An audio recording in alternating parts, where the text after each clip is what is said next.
پہلے تو میں نے مسلمانوں کے اخلاق سنے تھے، اب تو میں نے دیکھ بھی لیے، پر یہ بتا جب 12,000 آیا تھا جان کیوں نہیں چھڑائی؟ تو حضرت چارہ کاٹتے کاٹتے رو پڑے، فرمانے لگے تو نہیں نہ جانتا یہ بیٹیاں سانجی ہوتی ہیں، پتہ نہیں نا؟ میرے رسول پاک نے تو حاتم تائی کی بیٹی کے سر پہ کپڑا رکھ کے کہا تھا بیٹیاں برابر ہوتی ہیں، تو یہ نہیں پتا جب اس کی 6 بیٹیوں کی شادی ہوئی ہے میرے اندر روحانیت کتنی بڑی ہے۔ فرمایا پھر 12,000 آیا ہے تو 2-4 بچیاں پھر گئی ہیں، تو یہ نہیں پتا میں اندر سے راضی کتنا ہوں، میں تیری نوکری کرتا رہوں گا، پتہ نہیں اللہ کتنی بیٹیوں کو بیاہ دے گا۔ اتنا رویا وہ عیسائی کے پیروں میں بیٹھ گیا، کہنے لگا بابا میں نے تیری مخالفت کی ہے پر تیرے قریب آ کے پتہ چلا ہے کہ تو بہت اونچے اخلاق کا مالک ہے، اور اگر تیرا یہ مقام ہے تو تجھے اخلاق سکھانے والے محمد عربی کی شان کتنی ہوگی۔ ظالم کی بولیے جاتے نہیں لوگ جھوٹے گواہ بن کے، وکیل صاحب کو نہیں پتا ہوتا کہ یہ بندہ مجرم ہے جو میرے پاس آیا، کیا مجرموں کے وکیل نہیں ہوتے؟ بولے تو اس کو پتہ نہیں ہوتا وکیل صاحب کو کہ یہ صاحب مجرم ہے، میرے پاس مقدمہ لے کے آئے، اور اگر بے ادبی نہ ہو جائے تو میرا خیال ہے قاضی عدالت کو بھی پتا ہوتا ہے کہ مجرم کون ہے اور مظلوم۔ میرے نبی پاک صلی اللہ علیہ وسلم نے اس قدر زیادہ سختی فرمائی اس مسئلے میں، فرمایا جس کو پتا تھا کہ فلاں آدمی ظالم ہے، ظلم کر رہا، پھر وہ ظالم کا گواہ بنا یا اس نے ظالم کی مدد کی، کتنی کی؟ شارحین لکھتے ہیں چاہے اس نے ایک جملہ بول کے کی، چاہے ایک، سارے بولیے، چاہے ایک غریب کو اس نے ظلم کیا تو کہتے ہیں علاج یہ سی، چاہے ایک جملہ بول کے کی، شارحین اس حدیث کی شرح میں لکھتے ہیں ایک جملہ بول کے چاہے مدد کی، جس بندے نے کسی ظالم کی مدد کی کسی مقدمے میں یا کسی صورت میں اور اسے پتا تھا یہ ظالم ہے، میرے نبی پاک صلی اللہ تعالیٰ علیہ وسلم فرماتے ہیں اگر اس نے مدد کی، ابھی ظالم کی بات نہیں ہو رہی، ظالم کے مددگار کی بات ہو رہی، اگر کسی نے ظالم کی مدد کی تو حضور فرماتے ہیں خدا بھی اس سے بری و ذمہ ہے، رسول بھی اس سے بری و ذمہ ہے۔ سنبھال کے رکھے اپنی نمازیں، قربانیاں، حج، زکوٰۃ سنبھال کے رکھے۔ اگر ظالموں کا مددگار ہے، الیکشن آ لینے دے، آپ کو نظر آ جائے گا کون کون ظالموں کا مددگار ہے، نظر آ جائے گا۔ اپنی جیب سے لوگ پیسے دے کے ظالموں کی مدد کریں گے، ان کے فلیکس چھپوائیں گے، بورڈ لگوائیں گے، جیبوں سے پیسے دے کے۔ ہم نے خود آگ لگائی ہے چمن میں اپنے، بے سبب گردشی ایام کو الزام نہ دو،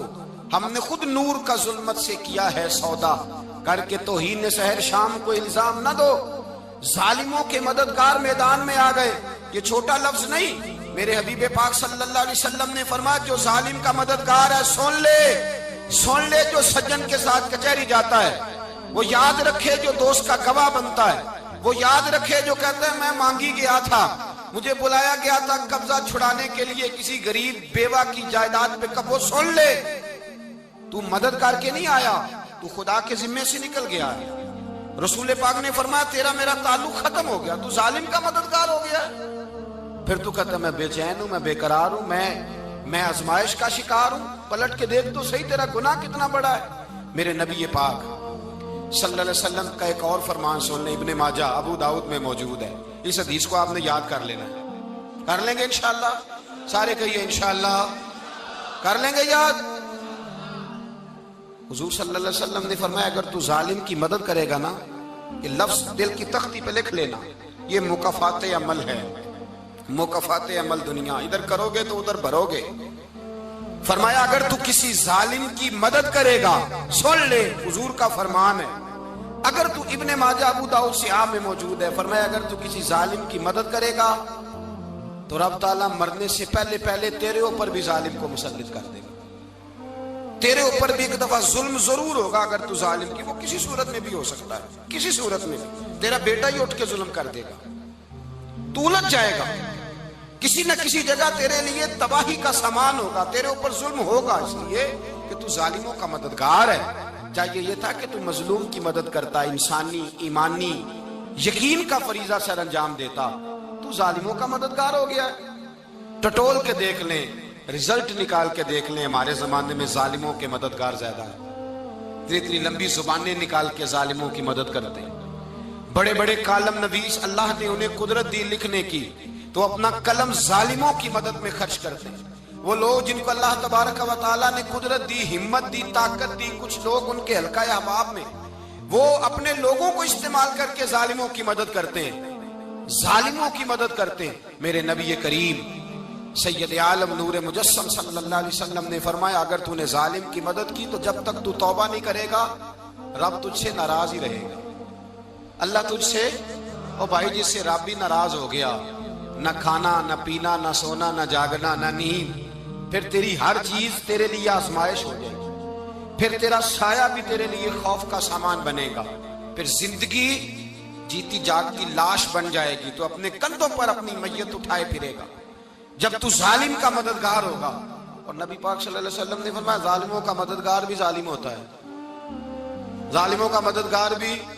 سارے بولے ظالموں کا مددگار بھی،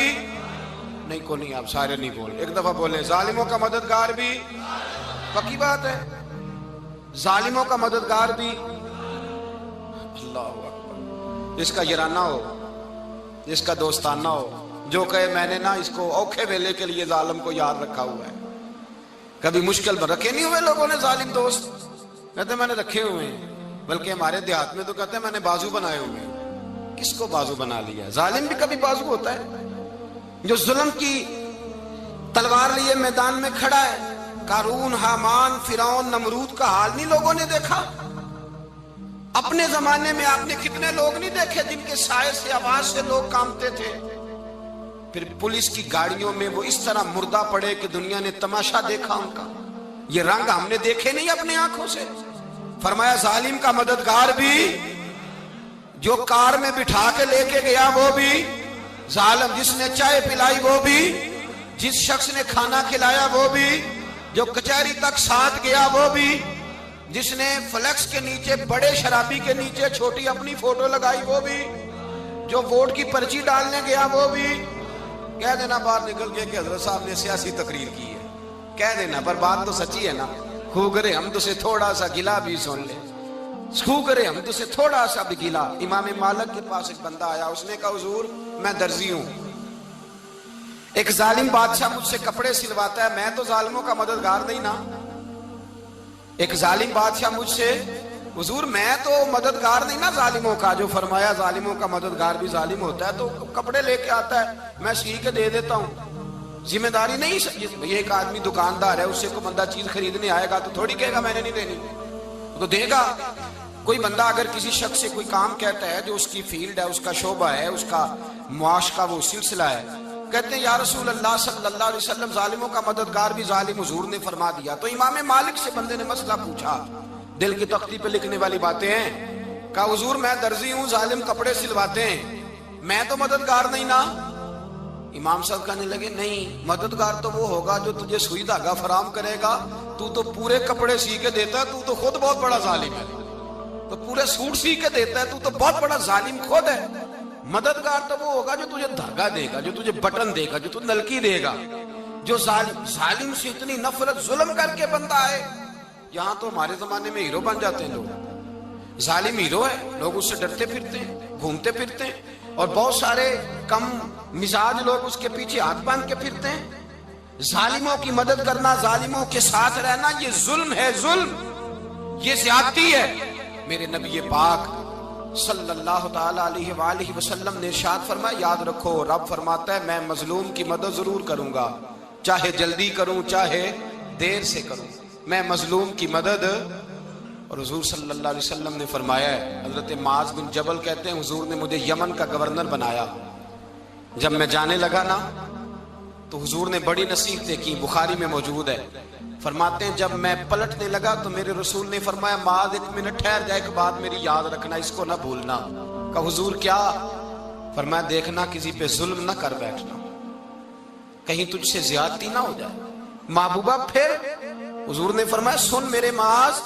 میں تجھے گورنر بنا رہا ہوں، زیادتی نہ کر بیٹھنا۔ یا رسول اللہ صلی اللہ علیہ وسلم کیا ہوتا ہے؟ تو میرے کریم نے فرمایا جب مظلوم دعا کے لیے ہاتھ اٹھاتا ہے تو عرش کا مالک کہتا ہے فرشتوں پیچھے ہٹ جاؤ، عرش کا مالک کہتا ہے فرشتوں پیچھے ہٹ جاؤ،